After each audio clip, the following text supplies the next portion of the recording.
안녕하세요. 즐거운 순간 박대선입니다. 오늘 리뷰할 현자의 선물은 오헨리의 단편 중에서도 가장 잘 알려진 내용 중에 하나입니다. 우리나라에서는 그렇지 않지만 이 서양에서는 크리스마스는 꼭 선물을 해줘야 되는 그렇게 느끼는 때거든요. 그거에 얽힌 이야기입니다. 내용은 이 가성비가 높은 선물이 무엇인지 많이 생각을 했을 거예요. 우리도 추석이나 설날 때는 개인 간은 안 하지만 가족 간에는 하잖아요.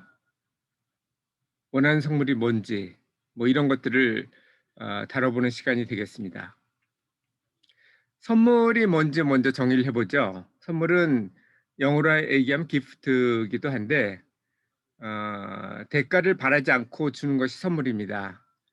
불교에서는 그거를 무주상보시라고 하는데요. 불교뿐 아니라 이 공자님도 그렇게 말씀을 하셨어요.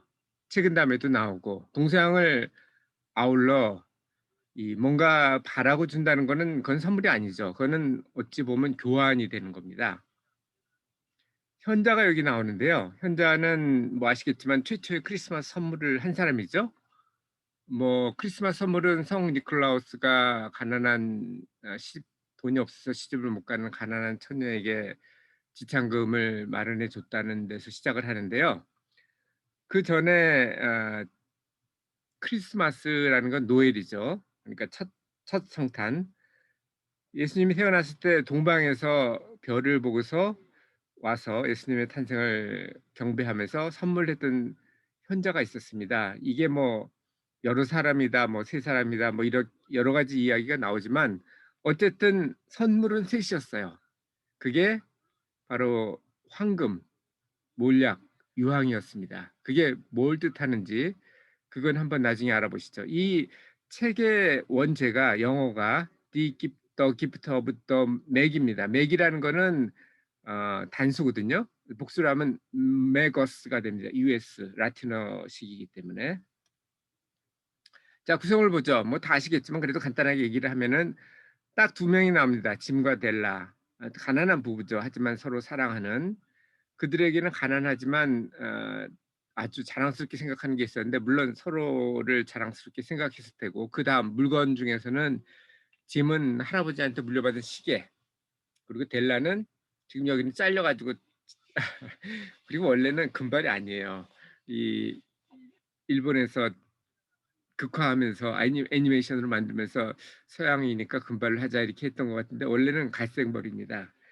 어쨌든 길고 아름다운 머리가 델라의 자랑이었죠. 그래서 그런데 문제는 항상 우리는 자원이 부족하잖아요. 시간도 부족하고 성탄절인데 돈이 1달러 87센트밖에 없었어요. 이거는 지금으로 하면 한 20불 정도 됩니다. 20불도 뭐 사실 뭐 제가 볼 때는 작은 돈은 아닌데 그들은 뭐 서로 사랑하는 마음이 더 컸던 모양입니다. 그래서 델라는 그가 자랑스러워하는 거를 더 완벽하게 하기 위해서 시계에 어울리는 시계줄을 사주고 싶었는데 그게 한 500불 정도 했거든요. 월세보다 좀 더 많은 돈이었습니다.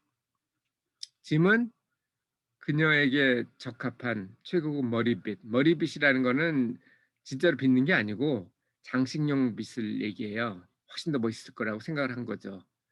이런 딜레마가 있었습니다. 돈은 없고 해주고 싶은 거는 많고. 그래도 해주고 싶은 게 없는 것보다는 행복한 고민이죠. 자, 이 결과는 아실 거예요. 결과는 서로 가장 불필요한 선물을 하게 됐죠.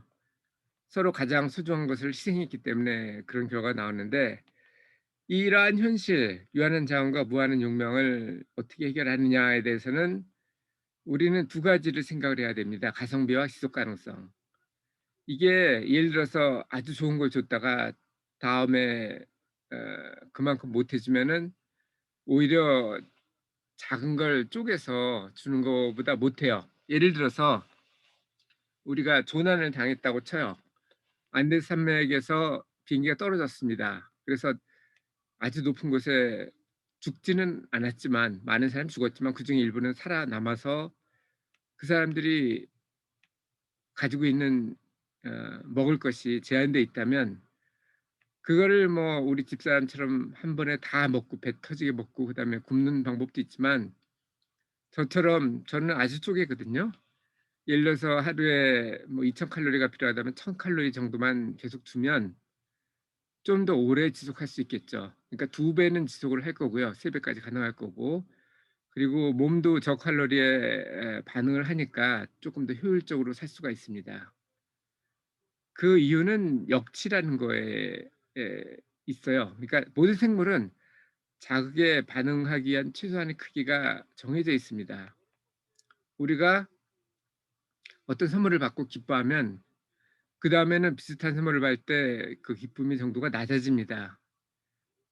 좀 더 자극이 커져야 같은 기쁨을 느낄 수가 있어요. 그래서 중요한 거는 가성비가 높은 방법을 하려면 쪼개세요. 선물을 뭐 1 년에 한 번 한다라고 그러면 한 번만 하지 마시고 쪼개서 뭐 10번 정도로 매달 근데 불규칙적으로 기대하지 않을 때 선물을 주는 게 중요하거든요. 이 선물 품목 관련 인식 평가한 거 보면은 뜻하지 않을 때 뭘 받으면 기분이 더 좋죠. 성탄절이다. '아 이번엔 받을 거야.' 그럴 때 받는 거는 별로 기분은 좋지만 생각지 않았을 때 받은 것보다는 좀 덜합니다. 그리고 아까 현자가 선물했던 것이 황금, 모략, 유황이었죠. 그건 누구한테나 필요한 거예요. 그래서 선물을 하시려면은 제일 좋은 선물은 현금이라는 주소가 있는데 실제로 찾아보니까 정말이더라고요. 근데 현금보다는 그래도 상품권이 좀 낫습니다. 왜냐고요? 현금은 그냥 뭐 돈만 준 거지 마음을 준 그런 게 없잖아요. 근데 상품권은 그래도 약간 신경 썼다는 느낌을 줄 수 있죠. 자 이게 그 선물에 대한 이 책을 읽으면서 느낀 점입니다. 여러분은 선물에 대해서 느낀 점이 무엇인가요? 저는 선물을 어떻게 하냐면은 저는 뭐 개인 선물은 안 합니다. 하지만 뭐 추석이나 설날 때는 가족 선물을 하죠. 뭐 저희 동생 집이라든지 아니면 평소 좀 회사 일을 도와줬던 분들 뭐 이사님들이 되겠죠. 그분들한테 선물을 하는데 현금을 하지 않아요. 현금 대신에 인제 상품권을 합니다. 가장 쓰기 편하게. 어 아니면은 모든 사람한테 필요한 선물을 줘요. 예를 들면 뭐 과일 같은 게 되겠죠. 고기는 이동 중에 상할 수도 있고요. 예를 들어서 뭐 추석이라서 집을 비웠다 그럴 수도 있잖아요. 근데 그게 밖에 있으면 상할 수 있죠. 그리고 또 하나는 어떤 사람은 채식주의자도 있어요. 하지만 과일을 먹지 않는 사람들은 물론 있습니다. 하지만 드물죠, 훨씬. 아니면 뭐 예전에는 뭐 기름이라든지 아니면 치약 같은 것 이런 것도 선물을 많이 했죠. 요즘은 그런 선물이 많이 줄긴 했습니다. 요즘은 상품권으로 많이 대체되는데 저는 최근에 조카가 결혼을 했을 때도 현금을 안 주고 상품권을 줬어요. 그리고 그것만 주긴 좀 미안해서 제가 원래 주고 싶었던 건 좋은 책이었어요. 그 조카랑 조카 며느리랑 '아 이런 걸 읽어서 좀 부자가 됐으면 좋겠다.'라는 책이 있거든요. 그 책을 사줄 수도 있었지만 또 그 책이 집에 있을 수도 있고 또 저는 그걸 원하지만 책을 또 싫어할 수도 있잖아요.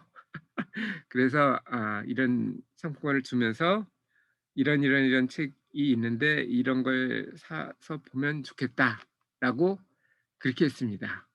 여러분은 어떤가요? 여러분의 선물에 대한 내용도 댓글이나 이런 쪽에서 같이 공유를 했으면 좋겠습니다. 이상 오늘도 즐거운 순간의 박대선이었습니다. 감사합니다.